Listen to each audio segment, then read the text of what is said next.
Hi there, welcome to the Raven's Call. I'm Eric Wordweaver Sjerven, Gothi of the Ridgar folk, and I would like to welcome you to the show. This is a program where I ramble on about different heathen-related subjects, just kind of whatever strikes my fancy, sets my mind on fire at the time. Big UPG warning at the beginning of this episode, like all my others. I am myself, I am me, and this is this channel does not necessarily reflect the overall views of greater heathenry in any neck of the woods, let alone in America or the world in general. I am not an authority figure for anybody's tradition except for my own. Now, I am an authority figure on my own traditions, but that's just it. My hall, my call. Not my hall, not my call. So, make of it what you will. These videos are intended to be kind of a jumping off point for people to get some thought processes going, to think outside the box, and to maybe start some conversations going forward. Maybe spur off some deep conversations on subjects you just haven't thought about before, or maybe get some intro heathens thinking about things in a little different way and starting to really grow and develop instead of stagnating in that early rejection of previous religion and acceptance of heathenry phase, where a lot of people get stuck in that kind of superficial heathenry element. So, make of that what you will. But that's my UPG warning. Keep in mind, this is me. This is how I see the world. And this is just kind of what you see is what you get. So, all right. For those of you that don't know, it's the middle of July right now, like literally the middle of July.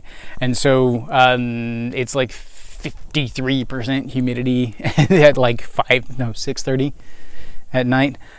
So it's like the heat index is like 100 and something out here. I don't know. It's Texas if we do that. But so if I seem kind of sweaty or whatnot, it's because it's Texas and it's humid and it's like, ridiculous. I think the heat index was like 105 or something earlier. I don't know. I don't keep track. You get used to it after a while. Listen, the cicadas. The song of my people. Onwards and upwards, folks. You guys know the drill. If you like the videos, please hit subscribe down below, thumbs up, comment and stuff. Had some really cool comments here over the last week.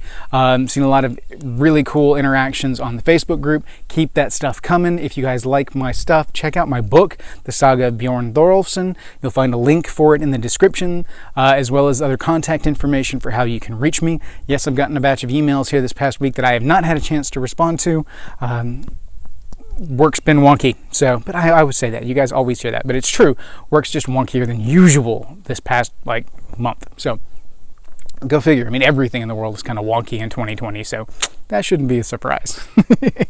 So, yes, hit all that stuff up. If you like my book is it's a heathen storybook meant to pass on traditions and to teach kind of my view of heathenry and give an example of how that can be done within a storytelling context, within kind of a fairy tale, troll tale. I pull from a bunch of different examples, different styles, and use kind of an old Icelandic saga style of storytelling to portray some fantastic elements in with some really core family elements. And family is the core thing throughout all of it. So please check it out. If you've already read it and loved it, or if you didn't love it, whatever, leave me a review. Those help to sell the books. Those help to get the word out. And I don't monetize and stuff on the channel, so the book is like one of the ways that I help support the channel. And I would love it if you guys would share it out, or at least leave me a review and I'll share it out. So cool. Thank you guys. Now, without any further ado, on to today's subject. Now, for today's subject, I want to talk about something that I just haven't heard enough people talk about. I really haven't had enough people give me their opinion and their points of view when it comes to masks. I mean, come on, seriously, what do people think about masks? Why is that not a subject of conversation? And I know I'm being silly. Look, yes, everybody and their dog is talking about masks these days, and whether or not, whatever, don't care. Not the point of this video, but masks are an interesting point to come into, and that kind of got me thinking, because I was thinking about masks earlier in various and sundry different contexts, and I kind of chanced upon the funny little, people don't talk about masks enough. I mean, come on, nobody really values a good ritual mask or a processional mask anymore. Just making a jibe at the whole, that we're all having to deal with today because of, So, why don't we do that? Why don't we take a break and we go meta a little bit, and let's talk a little bit about masks, but let's not talk about it in the context that everybody else is. what about masks in heathenry, and how does that play out? Is there a thing for masks in heathenry, and if so, what role can they play? Is it a good thing? Is it a bad thing? What is our take on that? Now, the answer to this is there's not a good answer. There's a complex answer because, like most things, a tradition such as the use of masks is largely based on regionalization and kind of regional thew.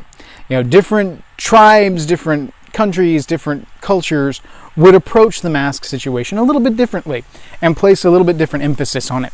There's a number of cultures that utilize masks for ritual purposes, for funerary purposes, for processionals, which processionals are a ritual, but they're a little bit different as far as a ritual goes.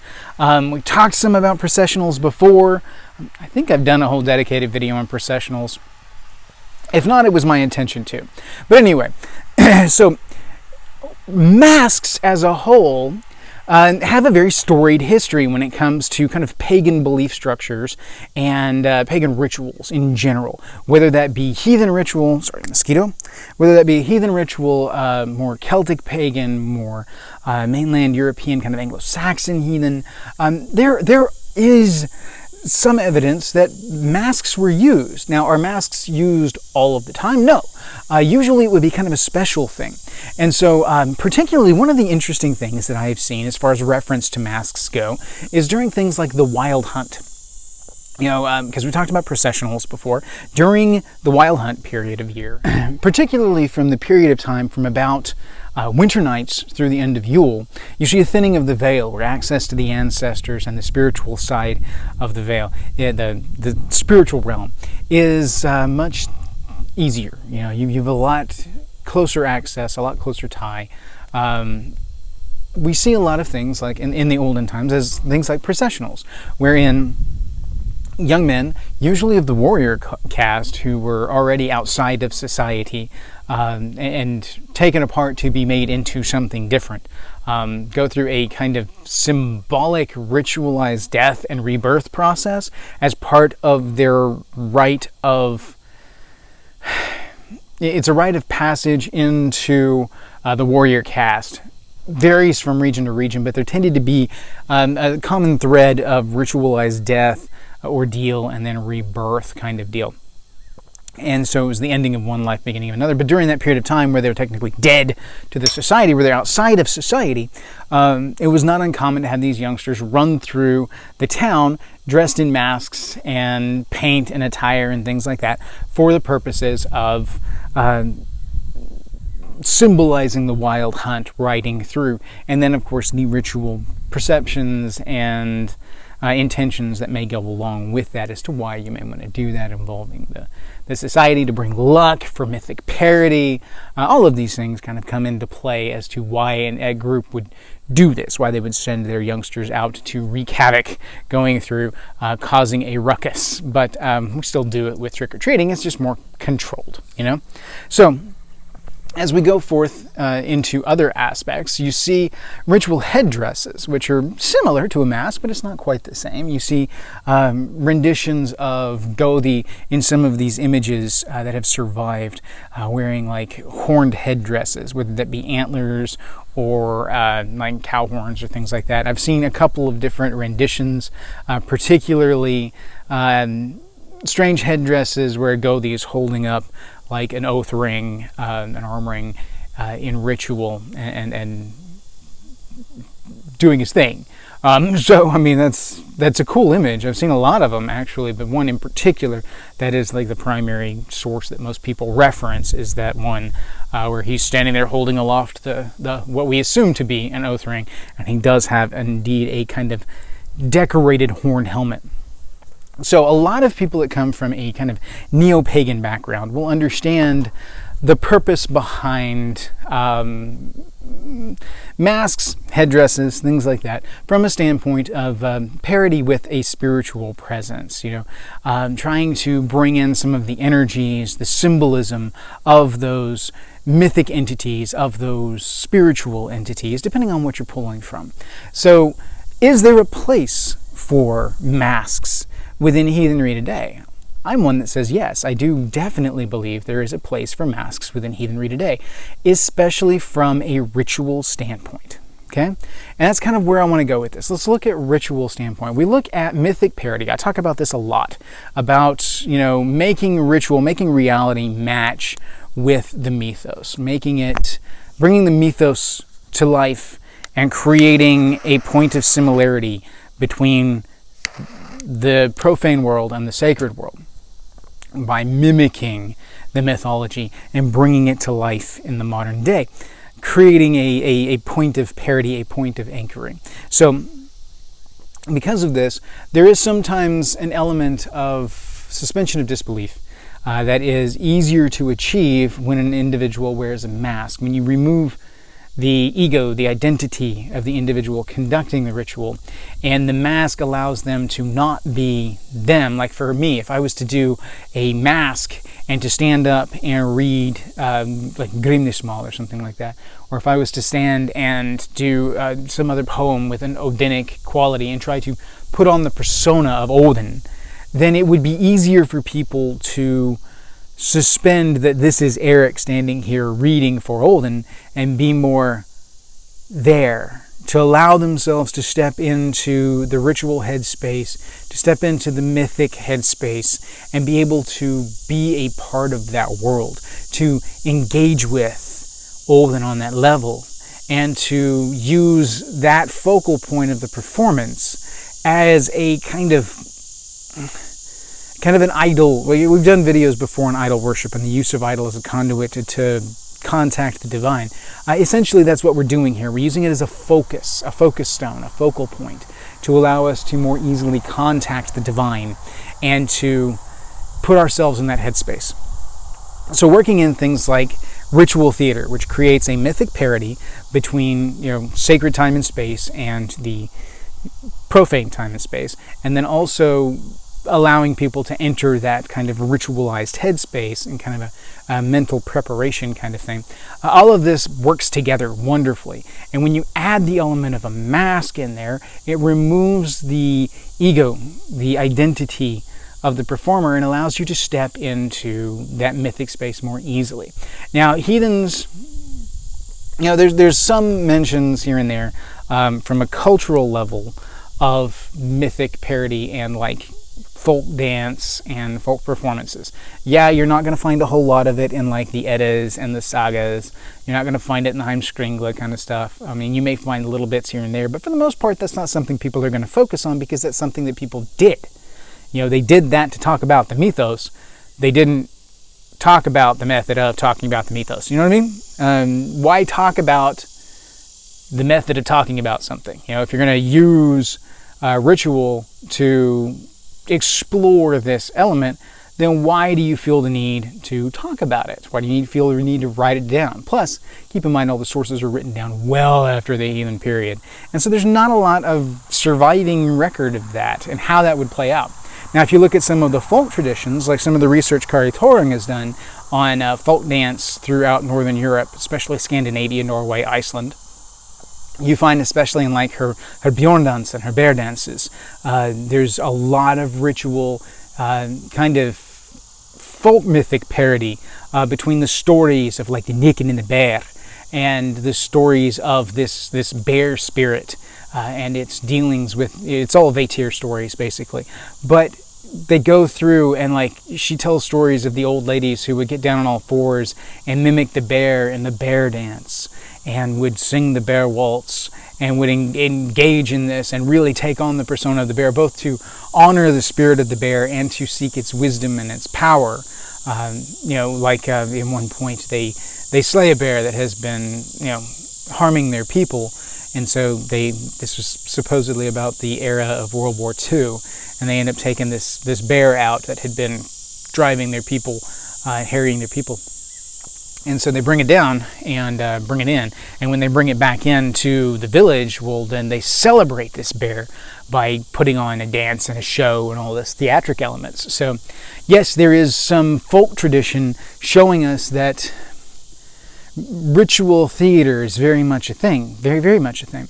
And use of a mask within a ritual theater element would not be at all inappropriate. Same thing with using theatrical headdresses, like the bear skin and the bear head in trying to take on the persona of bear within a theatrical element. So what then, I mean, of course we accept the fact that, you know, there's a place for a mask in ritual theater, right? So when we talked a little bit about the processions, you know, processions are a form of ritual, and they're a form of ritual theater. You know, you've got like, for example, the procession of Nerthos in mainland Anglo-Saxon Europe. You're dealing with a processional of this goddess where she is taken from place to place, and she is presented to the people to make offerings, etc., etc. In instances like this, now I don't have mentions of the priesthood wearing masks in this particular instance, so I can't really support that they did this. Now, from a ritual standpoint, from a ritual mechanic element, I could kind of understand why someone might do this. Especially, you know, this is a what if. What if that priest carrying the Nerthos statue around had used a mask? What if? If they had, the reasoning behind it might have been to remove the focus on the individual who is undertaking the processional, and to place the focus on the idol itself like it should be.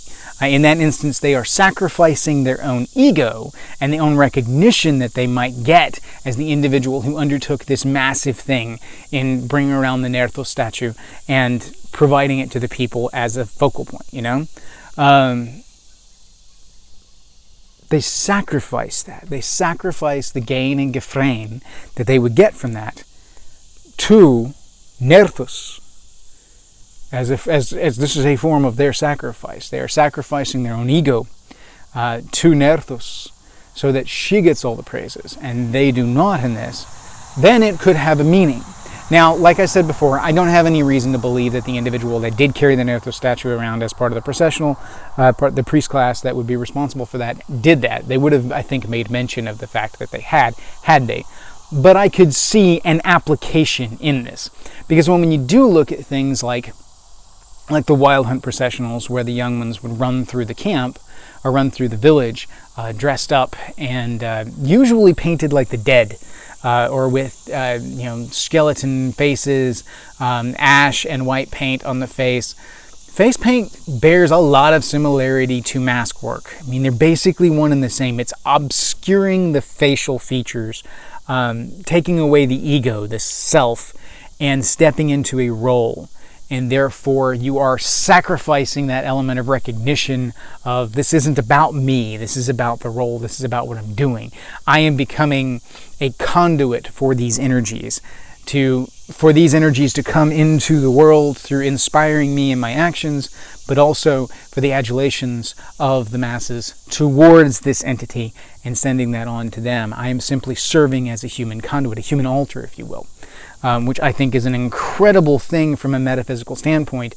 Not necessarily nearly as effective as utilizing like a hogr and doing like a blood sacrifice, etc., etc. But it is an interesting way to explore an alternative avenue of sending spiritual energy on, whether that be to the spiritual realm, more easy, I think, or for a mythic parody element and trying to send it onto the sacred space. In instances like that where we're dealing with the sacred, I don't necessarily feel like it's as effective a conduit to send it to the sacred, although we do in the soul complex maintain a spark of divine madness and inspiration that is the gift of Odin. That is part of our connection ritually with the sacred space that allows us to, interact with that divine energy. It's entirely possible you could still utilize the kind of human conduit element through ritual and processional with the sacred. I don't know if it would be nearly as effective as a hogr in a way and doing like hardcore ritual in that. It's a point for experimentation, so I think I will.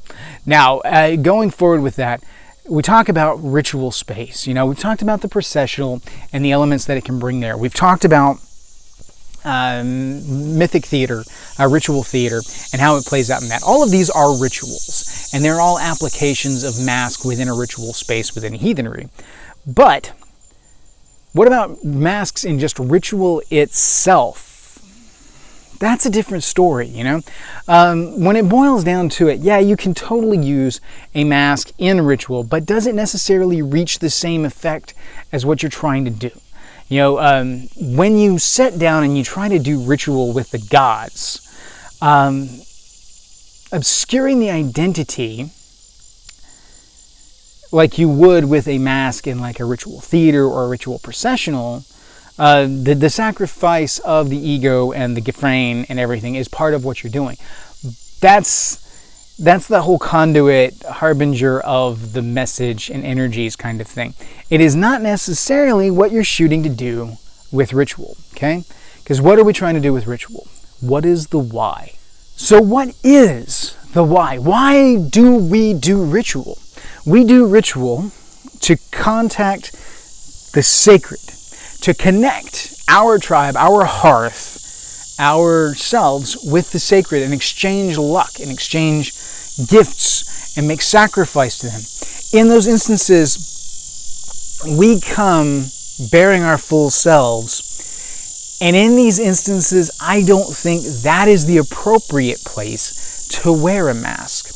I don't think actually sitting down and doing bloat with a mask on reaches the same effect, because you are obfuscating the identity, the ego of the individual conducting the ritual. Now, if you're doing ritual for someone else and you're not necessarily a part of that and you want to remove yourself from that situation, or at least limit the impact of you doing the ritual for them, yeah, I could see a mask being appropriate in that instance. But then really, what does it add to the ritual other than removal of identity? And even then, you're not going to remove enough to be able to divest yourself from the deed of conducting the ritual, and thusly protecting yourself from any negative impacts to weird that might come from doing a ritual for someone that is of your outer and therefore not someone that you completely trust. I don't think it carries. No, I don't think it works. The logic doesn't play out there.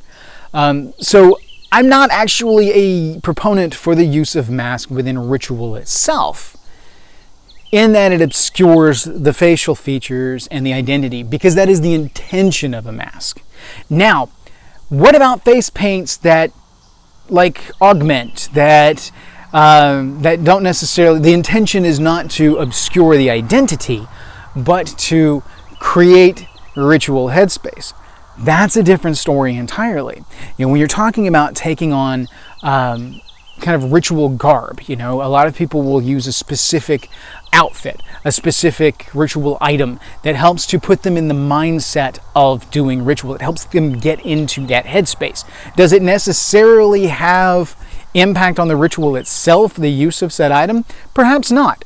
But it does have a measurable impact on the psyche of the individual conducting the ritual, and therefore does have an impact on the efficacy of the ritual if the practitioner is in a better headspace, is more in the zone, more connected, because they are comfortable in their ritual space.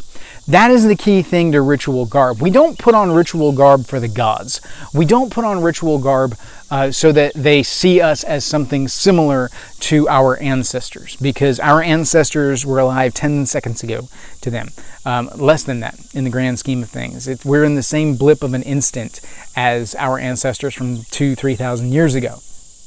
To the gods, that's a negligible amount of time and almost imperceivable on a sacred cosmic timescale.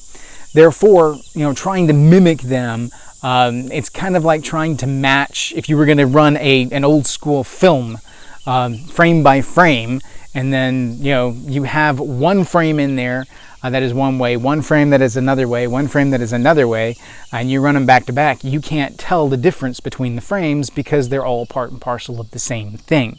The differences may be large, but you can't grab any one particular frame long enough to make that particular image the consummate image of what you are, of the human race. You know, if you're looking at the movie of the human race, frame by frame, at 60 frames a second, even 30 frames a second, you're not going to pick up on that single frame that represents, you know, this is humanity, and, you know, we're going to look at the rest of them. the other continuity of like ritual shape and things like that, the form of human then becomes amorphic and shifting versus a fixed image. The general shape of us as humans exists, but the garb that we use would be seen almost as a haze around the general figure that is roughly human.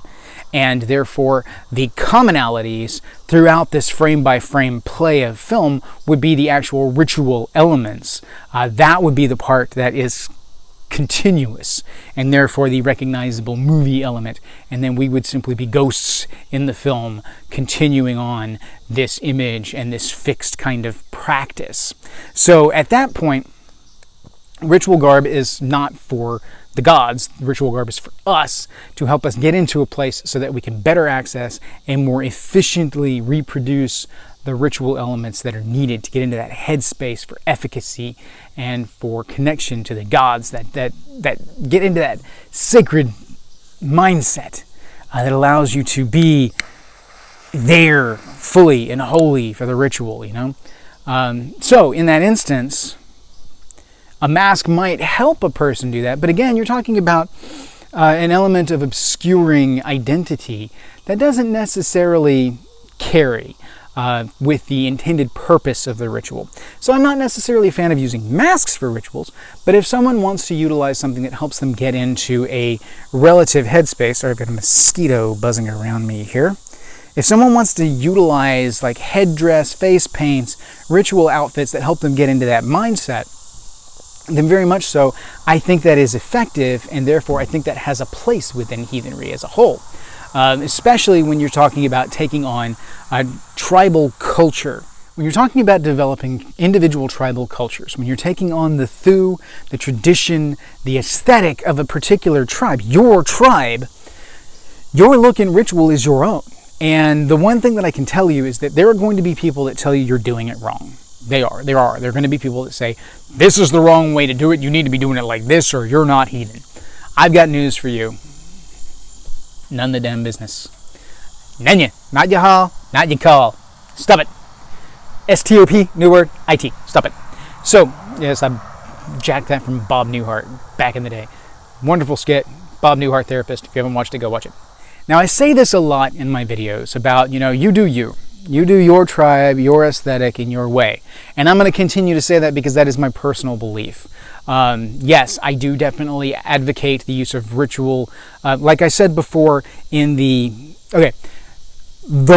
metaphor that I just used for the film of humanity, the film of heathenry as it plays out.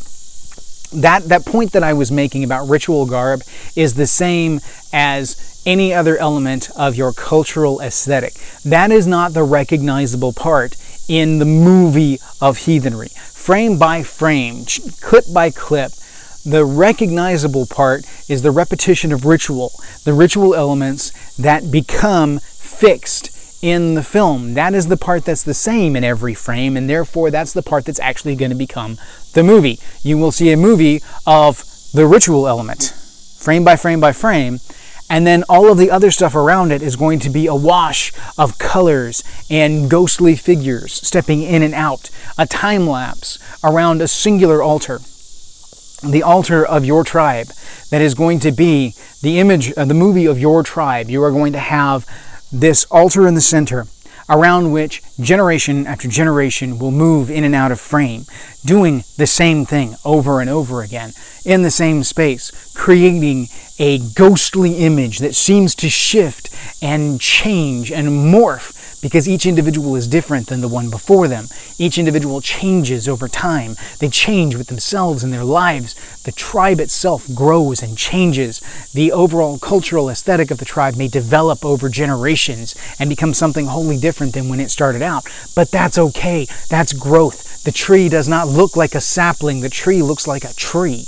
The movie of the tree's growth is not about the color that the leaves change. It is not about which bird is in the branch at the time. It doesn't matter which adornment the tree may have, as far as, Yuletide decorations or, harvest festival decorations. The tree continues to grow and the tree continues to be there. The tree continues to develop. That is the element. That is the ritual element. So yes, I am an advocate for honing in your ritual experience using repetitive, honed in ritual elements that are a key aspect to your ritual, and then allowing the aesthetic and the trappings around it, such as things like face paints, or if you want to wear antlers in your ritual, if you want to wear robes, if you want to wear garb, if you want to wear kilts, whatever. I'm totally down with using whatever it is that makes your tribe you, that brings the element of you forward and gives you a sense of identity within this ritual, because that makes it all the more potent. It is not about how you fit into the imageless masses of heathenry in general. This is not some mega church. This is not some big megalithic, like Six Flags over Jesus kind of thing.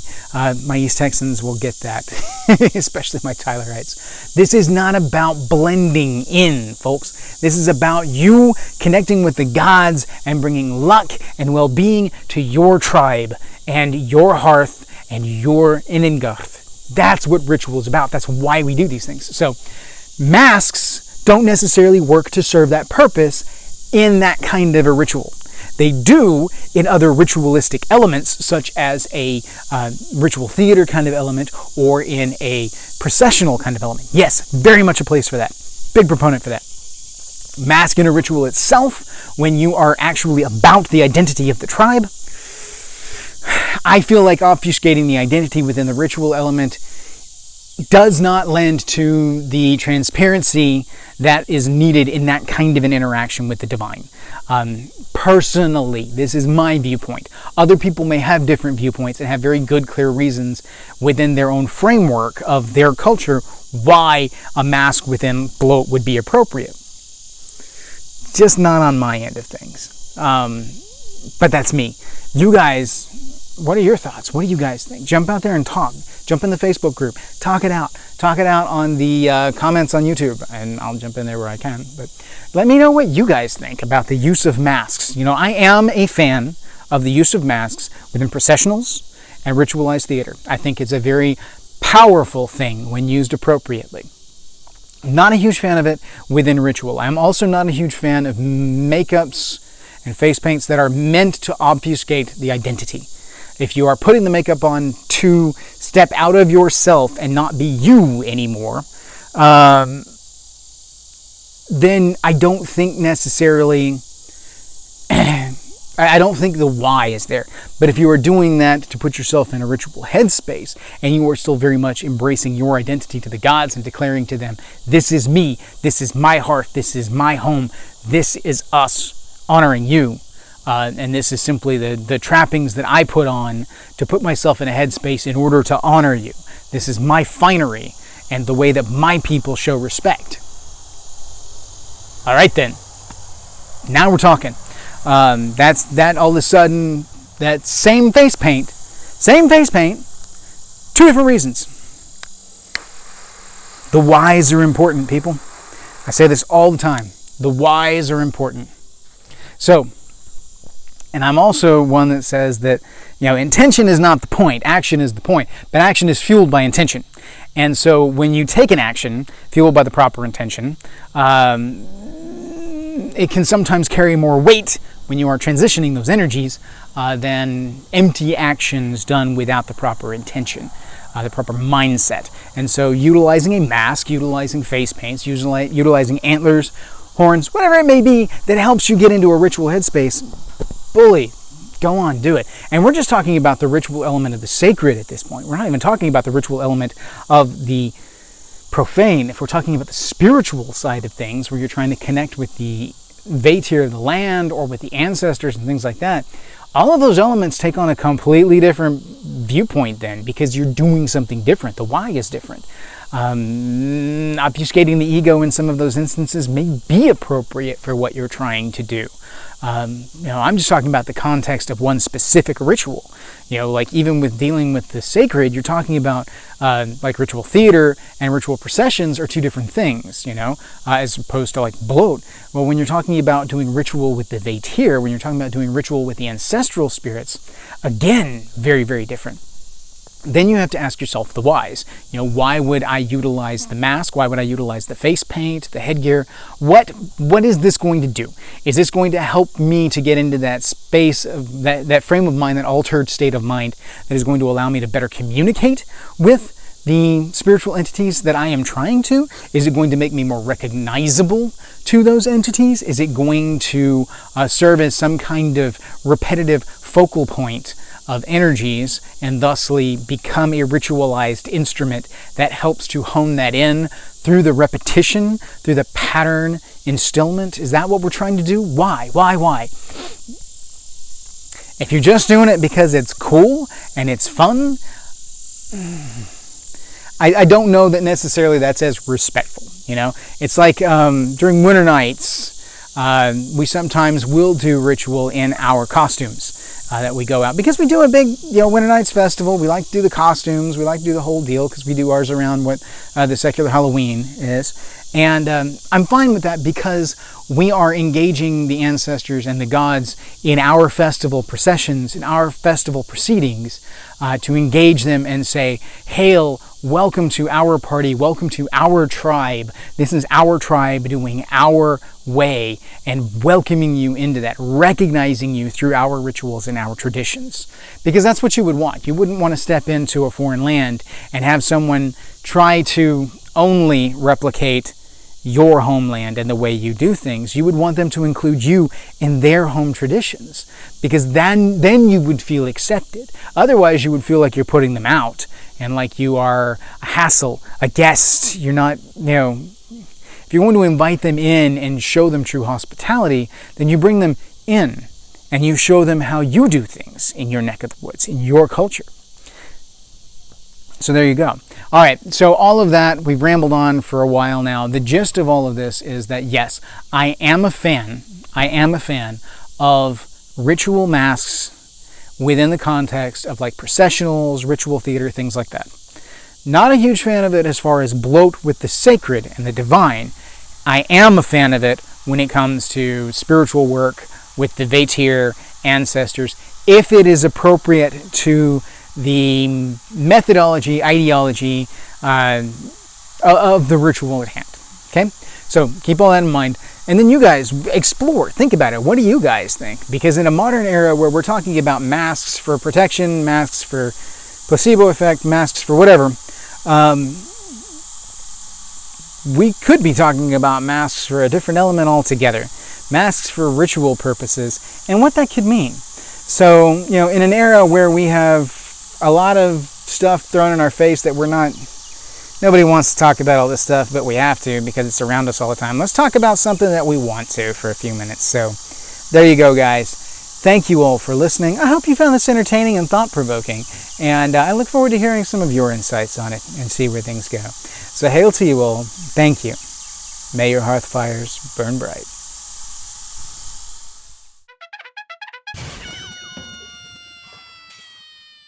Okay, let's try and knock this out. I'll try to anyway. Let's see what I've got going on here as far as the microphone goes. I'm going to find a place to set my cigar down. So, if I get a little bit higher, a little bit closer to home. If I didn't have a metal chain, I would look maybe at doing my hammer chain, but the metal makes for bad sounds. I'm sure this is just horrible.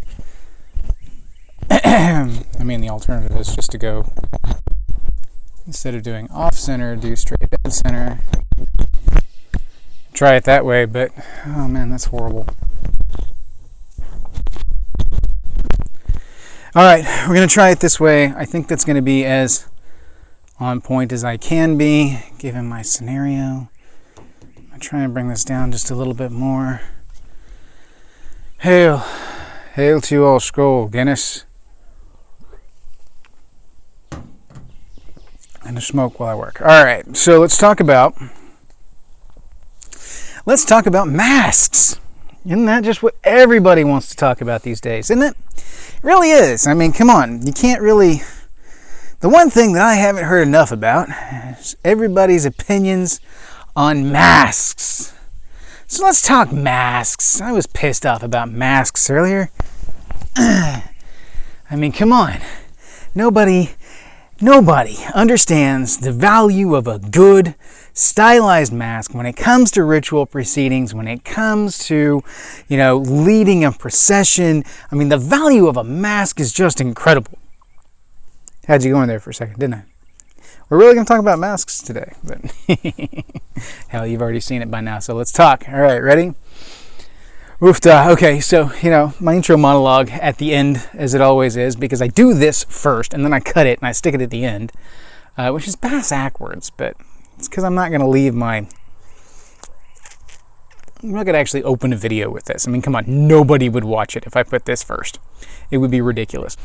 So, I've had some requests for people that want me to, read Havamal excerpts in different accents. So, I'm exploring the possibility of doing this. We'll see. We get into some legalities when it comes to who owns the rights to what translation and whatnot.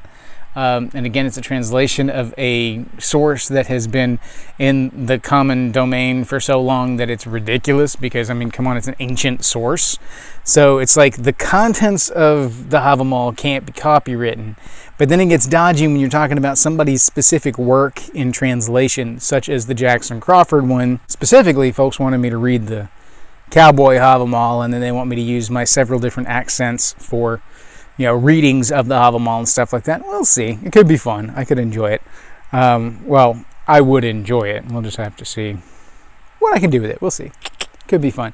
For those that don't know, I had theater for a long time growing up, so I play with accents a lot. I'm a DM for D&D, White Wolf, all sorts of different tabletop RPGs. I love it. I've always loved doing it, and so I do a lot of different kind of voices and accents and stuff like that, and it's just part of my personality. I like to do those things.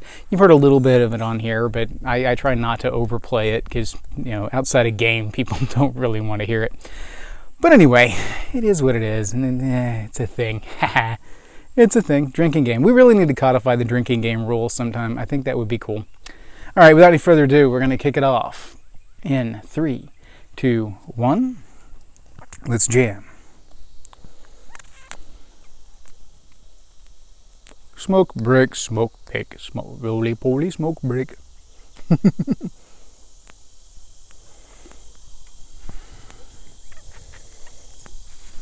8 minutes in.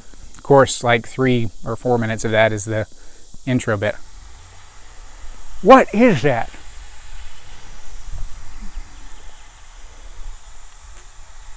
Annoying, that's what it is. Alright, ready? We're back in 3, 2, 1. Let's jam. There are a lot of cultures throughout Northern Europe that do utilize masks for ritual purposes. Hi there, bug. What are you doing? Pause for a second.